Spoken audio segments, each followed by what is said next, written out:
ஹரியானா மாநிலம் சோனிபத் மாவட்டம் சாண்டல் கலான் கிராமத்தைச் சேர்ந்தவர் ஆதித்யா. 21 வயதான இவர் ஐடிஐ படித்து முடித்துவிட்டு எலக்ட்ரீஷியனாக வேலை செய்து வந்திருக்கிறார்.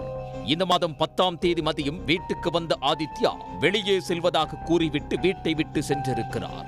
இரவு வெகு நேரமான பிறகும் அவர் திரும்பி வரவில்லை. பலமுறை அழைத்தும் செல்போனை எடுக்கவில்லை. இதனால் அதிர்ச்சியடைந்த குடும்பத்தினர் காவல் நிலையத்தில் புகார் அளிக்கலாம் என முடிவு செய்திருக்கிறார்கள். இந்த சூழலில் ஆதித்யாவின் செல்போனில் இருந்து அவரின் நண்பர் சிவம் என்பவருக்கு ஒரு மெசேஜ் வந்திருக்கிறது. அதில் தான் ஒரு திருமணத்துக்கு வந்திருப்பதாகவும் விடிந்த பிறகுதான் வீட்டுக்கு வருவேன் எனவும் பேட்டரி குறைவாக இருப்பதால் தற்போது அழைப்பை ஏற்க முடியாது எனவும் அதில் எழுதியிருந்தது. அந்த மெசேஜை பார்த்து நிம்மதி பெருமூச்சு விட்ட குடும்பத்தினர் இரவு நிம்மதியாக உறங்கியிருக்கிறார்கள். அடுத்த நாள் மதியம் 1 மணிக்கு மேலான பிறகும் ஆதித்யா வீட்டுக்கு வரவில்லை. இதனால் அவரின் குடும்பத்தினர் மீண்டும் பதட்டமடைந்திருக்கிறார்கள்.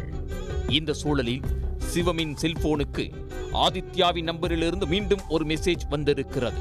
அதில் ஆதித்யாவை தாங்கள் கடத்தி இருப்பதாகவும் 25 லட்சம் ரூபாய் பணம் கொடுத்தாதான் அவரை உயிரோடு விடுவோம் எனவும் போலீசுக்கு சென்றால் அவரை கொலை செய்து விடுவோம் எனவும் குறிப்பிடப்பட்டிருந்தது. அதோடு இரத்த காயத்தோடு ஆதித்யா மயங்கி கிடக்கும் போட்டோவும் வீடியோவும் அதில் இருந்துள்ளது.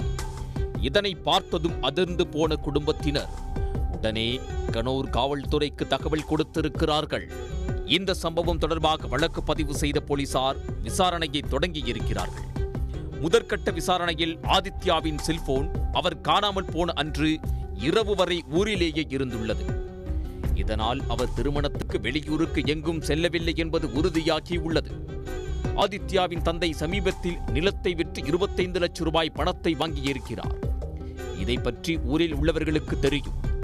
இதனை தெரிந்து கொண்ட யாரோதான் ஆதித்யாவை கடத்தி பணம் கேட்கிறார்கள் என போலீசார் முடிவு செய்தனர். இந்த 2 விஷயங்களையும் ஆராய்ந்ததில் உள்ளூரைச் சேர்ந்த யாரோதான் ஆதித்யாவை கடத்தி இருக்கிறார்கள் என்று போலீசார் நினைத்திருக்கிறார்கள். இந்த சூழலில்தான் ஆதித்யா காணாமல் போன 2 நாட்களுக்கு பிறகு டெல்லியில் உள்ள முன்கா கால்வாயில் ஒரு ஆண் சடலம் மீட்கப்பட்டதாக கனூர் போலீசாருக்கு தகவல் கிடைத்துள்ளது. ஆதித்யாவின் அங்க அடையாளங்களும் சடலத்தின் அங்க அடையாளங்களும் ஒன்று போல் இருந்ததால் கனூர் போலீசார் ஆதித்யாவின் பெற்றோரை அழைத்து சடலத்தை காட்டியிருக்கிறார்கள். இறுதியில் அது ஆதித்யாதான் என உறுதி செய்யப்பட்டது. சடலத்தை ஆய்வு செய்ததில் தலையில் பலத்த காயம் இருந்துள்ளது. யாரோ அடித்து கொன்று சடலத்தை கால்வாயில் வீசியிருக்கலாம் என போலீசார் முடிவு செய்தனர். உடனே கொலை வழக்கு பதிந்து விசாரணையை தீவிரப்படுத்தினர். பணம் கேட்டு அனுப்பப்பட்ட வீடியோக்களையும் போட்டோக்களையும் போலீசார் ஆய்வு செய்த போது ஆதித்யா இரத்த காயத்தோடு கிடந்த அறையின் சுவரில் பிங்க் மற்றும் வெள்ளை நிறத்தில் வர்ணம் பூசப்பட்டு இருந்தது. உள்ளூரைச் சேர்ந்தவர்கள்தான் யாரோ ஆதித்யாவை கடத்தியிருப்பதாக ஏற்கனவே போலீசார் முடிவு செய்திருந்ததால் ஊரில் உள்ளவர்களிடம் யார் வீட்டில் பிங்க் மற்றும் வெள்ளை நிறத்தில் பெயிண்ட் அடிக்கப்பட்டிருக்கிறது என்று விசாரித்திருக்கிறார்கள். அதில்தான் ஆதித்யாவின் பக்கத்து வீட்டில் வசித்து வந்த விஸ்வாமித்ராவின் பெயர் அடிபட்டுள்ளது.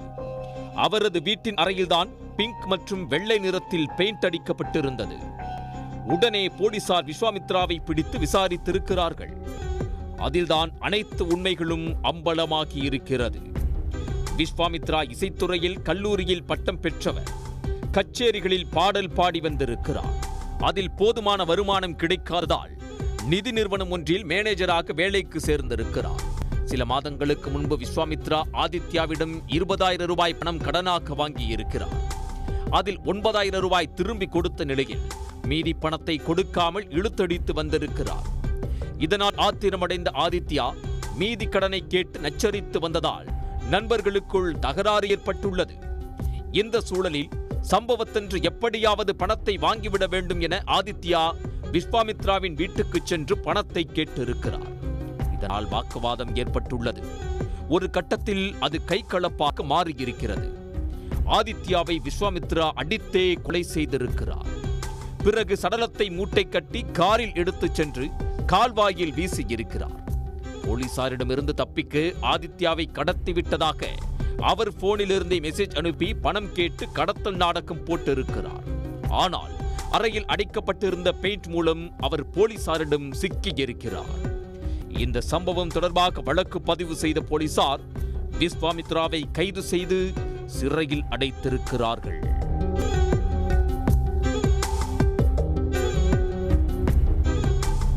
உடனுக்குடன் செய்திகளை தெரிந்து கொள்ள சன் நியூஸ் பெல் ஐகானை கிளிக் பண்ணுங்க.